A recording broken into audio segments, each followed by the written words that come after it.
Rangahau is something that I just discovered coming to the Wānanga. And I was not quite sure about it because most of the people told me that was a Māori word for research. But in my research of it, or rangahau of it, to teach the konai, I found something different. And that's what excited me the most, was what's different about it. So for me then, rangahau,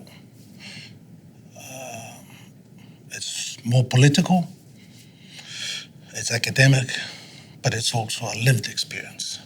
And that's what's unique to me about Rangahau. As a Samoan, I'm now really looking at the whole concept of Rangahau and the application of that in terms of my own culture and things like that.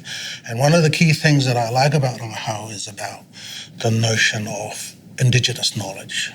And this is where Indigenous knowledge is so critical, because we need to go back and actually look at our methods, our ways of understanding how we tick, how we function, how we lived our lives. And we needed to really look at that way of collection, or collecting of information. And for me then, I'm looking at some work that I always wanted to do, and one of them is to Rangahau, the lived experiences of Pacific Island people who were migrated here in the 70s, before they passed on.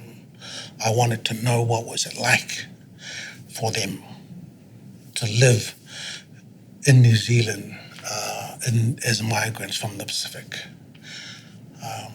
And there are other things that I really want to look at, but that's the key thing that I want to look at. My Rangahau at the moment is that sort of aspiration.